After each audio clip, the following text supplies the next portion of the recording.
अहिंसा तीर्थ प्रणेता, अहिंसा तीर्थ प्रणेता, जय जय हो भारत गौरव राष्ट्र संत प्रमुख सागर। स्वर्णिम स्वर्ण जयंती का अवसर ये महान है, मिलकर हम मनाएंगे गुरुवर देश की शान है प्रमुख सागर। जय हो गुरुवर प्रमुख सागर, जय हो गुरुवर।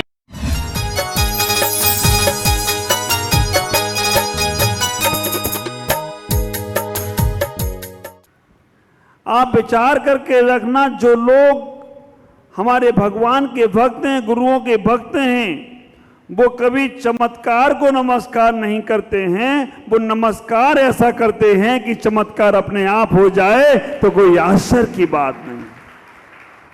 तुम्हारे नमस्कार में चमत्कार है, हम में नहीं है चमत्कार।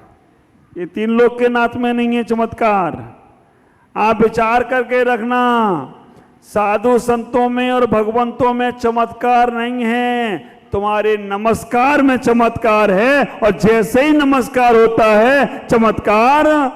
समंतबद्ध आचार शिव पिंडी को नमस्कार करते हैं तो शिव पिंडी में से भी चंदा प्रभु प्रकट हो जाए तो कोई आश्चर्य की बात नहीं है। नमस्कार में चमत्कार है। मानतोंगाचार भक्तांबर का उच्चारण करते हैं और जेल के ताले तड़ तड़ टूटने लगते हैं, नमस्कार में चमत्कार है। अंजन चोर तो यहां तक कह देता है, आलम तालम कछु न जालम, सेठ बचन प्रमाणम। मुनि के नहीं, सेठ के।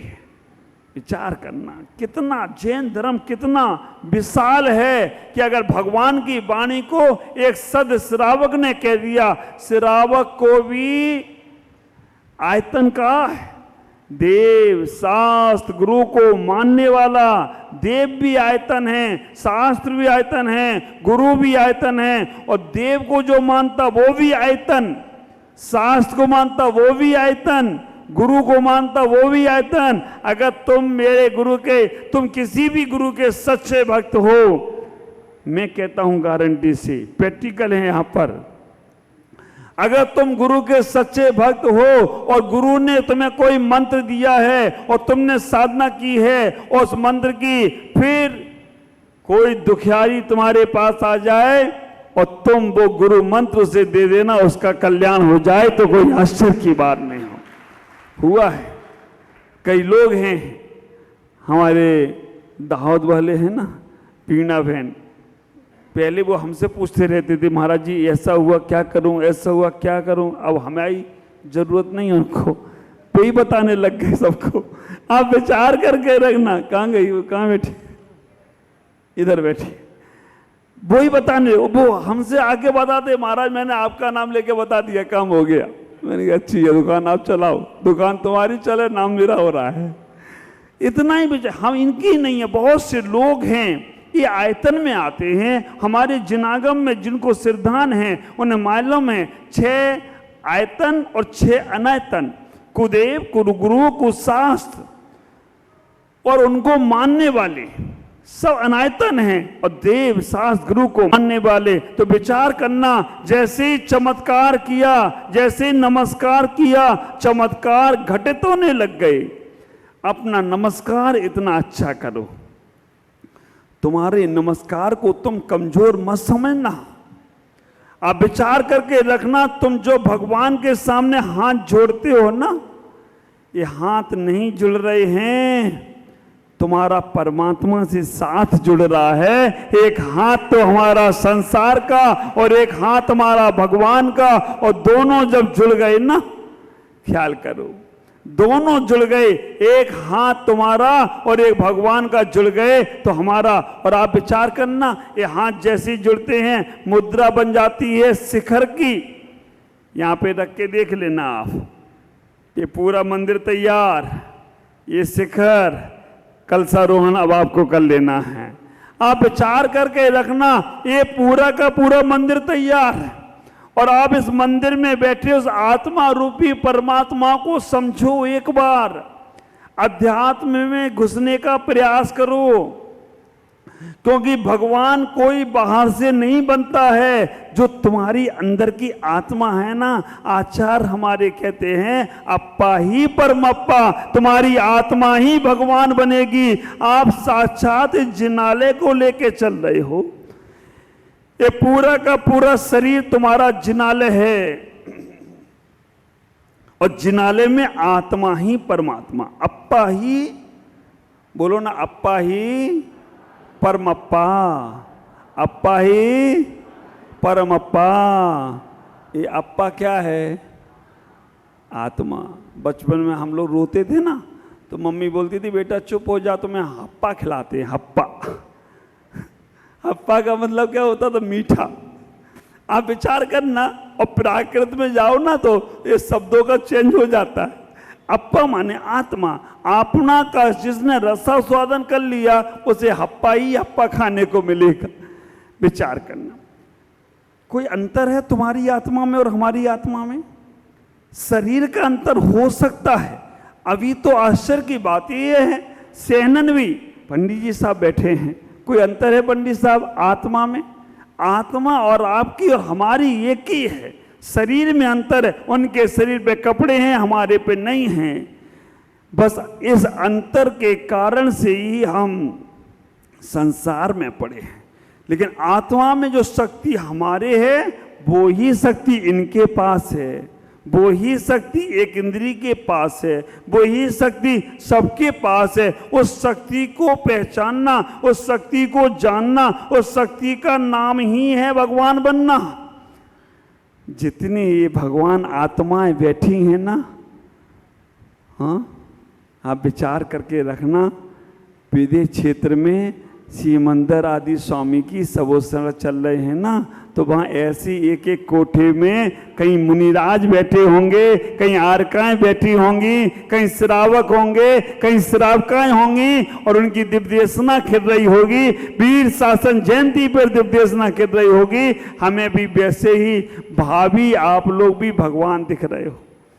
बस थोड़ा सा प्रयास करना है। जितनी चिंता बाहर की करते हो, जितनी चिंता व्यापार की करते हो, जितनी चिंता घर की करते हो, 1% भी चिंता केवल अपने अंदर बैठी आत्मा को परमात्मा बनाना है। आत्मा को परमात्मा है उसे प्रकट करना है। एक बार सोच रहा हूं, भक्तांबर का पहला काव्य एक बार हमारे बोलने के उपरांत आप लोग जरूर पढ़ें, क्योंकि आचार्य मानतुंग स्वामी ने उस कारागृह के अंदर, आप ख्याल करो, भक्ति स्थान की मोहताज नहीं है कि मंदिर में ही भक्ति हो सकती है, गुरु के पास ही भक्ति हो सकती है। भक्ति तो जेल के कारागृह में भी हो जाए तो कोई आश्चर्य की बात नहीं। मैं अपनी लाइफ में, अपनी जीवन में कम से कम 35 बार जेल गया। 35 बार। आप लोग गए एक आध बार? क्या किया? कुछ नहीं, कल ही चले जाना जेल में। और मुझे आश्चर्य तो तब लगता है जब मैं जेल में जाने की तैयारी करता हूं, मुझे जितनी उत्सुकता नहीं होती उससे ज्यादा मेरे चेलों को होती है। कहीं परमिशन ना मिले तो पूछते महाराज कैसे जाऊं? मैंने कुछ नहीं, जेलर आएगा एक लगाना उसको, तुम मेरे से पहले अंदर। नहीं महाराज, ऐसा वाला अंदर नहीं जाना। हैदराबाद की जेल में हमारे यहाँ सब बैठे हैं, कांता बहन, पेंजू बहन, अरुणा बहन, सब, सरोज जी, पूरा चौका वहीं सामायिक सारे कैदी बैठे हैं। 2000 कैदी थे, और वहीं चौका माणिक चंद जी चौधरी साहब थे उस चौके में, राजेश जी पाटनी। विचार करके रखना, वहीं चौका, हर बैरक में गया, हर कैदी से मिला, सामायिक ध्यान, हर चीज। और किसी ने मुझसे पूछा कि महाराज जी, जब मैं जा रहा था जेल, पूछा किसी ने कि महाराज आप कहाँ जा रहे हो? मैंने कि तीर्थ वंदना को जा रहा हूँ। तीर्थ वंदना? महाराज ये तो रास्ता जेल को जाता है। मैंने कहा सबसे बड़ा तीर्थ यही। पूछा महाराज कैसे? मैंने कहा जहां हिंदू, मुस्लिम, सिख, ईसाई, जैन, बौद्ध, हर संप्रदाय के लोग एक जाजम पे बैठ के परमात्मा की पूजा कर लें, उससे बड़ा और कोई तीर्थ नहीं होता है। एक जाजम पर बैठ जाएं। ये तुम्हारे मंदिर लड़ना सिखा रहे हैं, लड़ना मंदिर। और वैसे बोलते तो बहुत, मजहब नहीं सिखाता आपस में वैर करना, लेकिन जितना मजहब ने बैर सिखाया, मंदिरों ने तोड़ा, उतना और कोई ने नहीं तोड़ा। होटल पे बैठ के आदमी एक साथ चाय पी लेगा, लेकिन जैसे ही मंदिर का रास्ता आएगा वो कहेगा तेरा रास्ता अलग, मेरा रास्ता अलग। तब मुझे कहना पड़ा इधर मंदिर, इधर मस्जिद, इधर गुरुद्वारा, इधर गिरजा, जिधर जी चाहे उधर गिरजा, तेरा कल्याण जरूर होगा, जिधर जी चाहे गिरजा। लेकिन जिस घर में जन्म लिया उसी धर्म में गिरना। मंदिर वाला मस्जिद में गिरेगा तो इधर से भी गया उधर से भी गया, मस्जिद वाला गुरुद्वारे में गिरेगा तो कैसे काम चलेगा। जहां जन्म लिया है, जिस संप्रदाय में जन्म लिया है, वहीं गिरना। ख्याल करना, वो जेल गलत नहीं हो सकती। वो जेल के अंदर कभी मानतों आचार भक्तांबर को लिखते हैं, कभी वाल्मीकि जैसे संत रामायण को लिखते हैं, कभी नारायण श्री कृष्ण जैसे महान संत भगवंत होने वाले वो उस जेल में जन्म ले लेते हैं। वो जेल खराब नहीं हो सकती। हमारी मानसिक जेल बहुत खराब होती है। तन को तो हम बंधन से मुक्त करा लेते हैं। यहाँ के लोग तन के बंधन से मुक्त हैं, लेकिन मन के बंधन में बहुत बंधे हुए हैं। विचार करना, जहां मौका मिले भगवान की भक्ति जरूर करना। आचार्य मानतुंग स्वामी पहले काव्य में क्या कह रहे हैं, सभी लोग एक साथ बोलने का प्रयास करेंगे। वक्तामर प्रणति मौल मणि प्रभाणा मुद्योतकं दलिते पापितमो वितान सम्यक प्रणाम जिन पाद युगम युगादा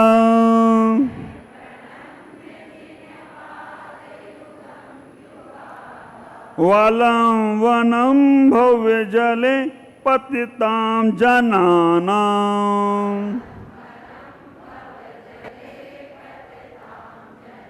वालं वनं भव्य जले पतितां जनानां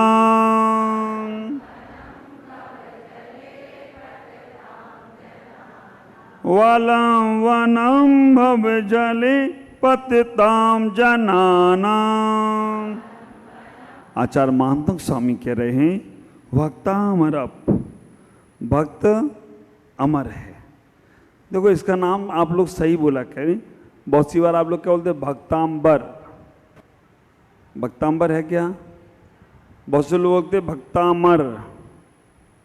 हाँ, आप विचार करके रखना, भक्ता बर नहीं है, मर है ना। और भक्ता मर में से जो भक्ता है ना, उसका आकर डंडा इधर लग गया तो क्या हो जाएगा? भक्त अमर। अब आप विचार करो, कोई अमर हो सकता है? हो सकता है।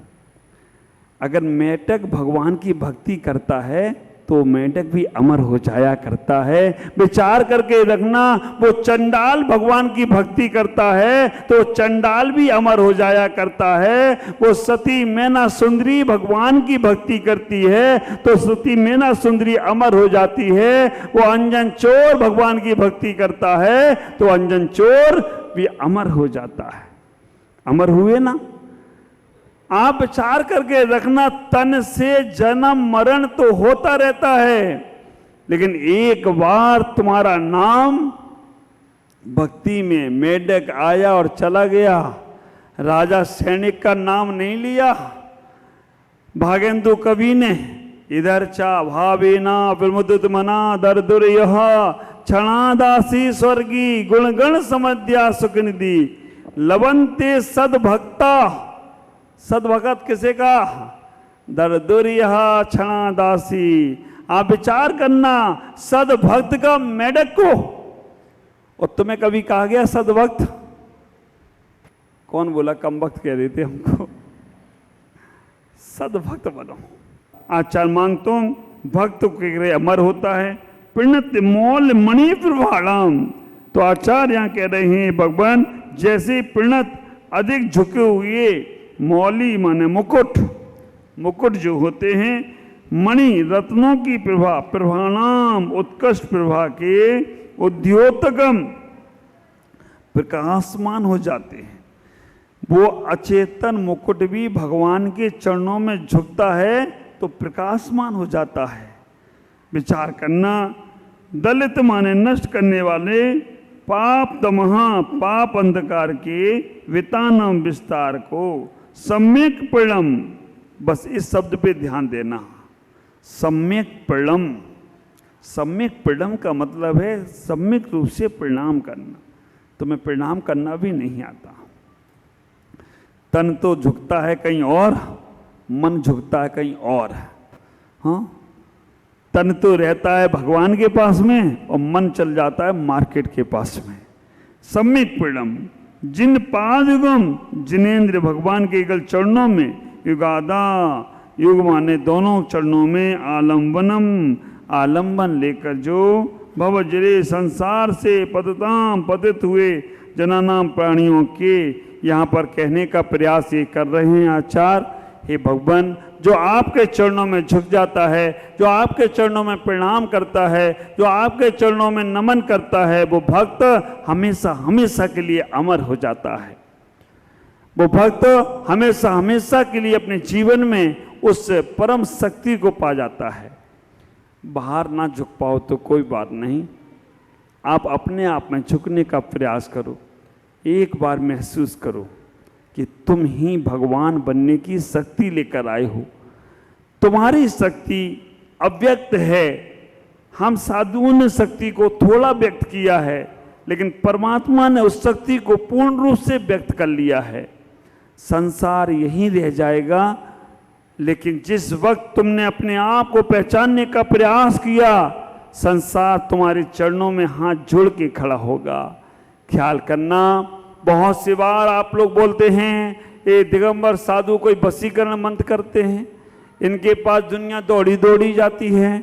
विचार करना, दिगंबर संत वशीकरण मंत्र नहीं करते हैं, वो केवल अपने आप को बस में करते हैं। तो सारे लोग उनके बस में हो जाएं तो कोई आश्चर्य की बात नहीं होती है।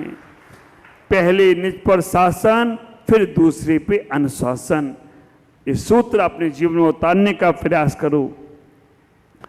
8 बज रहे हैं, क्या विचार है? मेरे मौन का समय हो गया, लेकिन फिर भी आज से कहूँगा, इस काव्य को पूरा भी खोल भी नहीं पाया हूँ, क्योंकि मेरे गुरुदेव आचार्य भगवान जिन्होंने महामृत्युंजय जैसा बड़ा काव्य इस ग्रंथ पे भक्तांबर पे 500 पेज की पुस्तक तैयार कर दी। महामृत्युंजय पुस्तक कभी मिल जाए पढ़ने को, एक बार महाकाव्य पर मेरे गुरुदेव के प्रवचन सुनना। उन्होंने इस काव्य की एक एक लाइन को कितना रस भरा है, चर्चा करूंगा आने वाले समय में। आज इतना ही कहूंगा कि इस भक्तांबर के काव्य की महिमा को समझकर अपने अंदर लौटकर उस परम तत्व को पाएं, जिससे हमारा जीवन मंगलमय हो। ओम नमः जय गुरुदेव।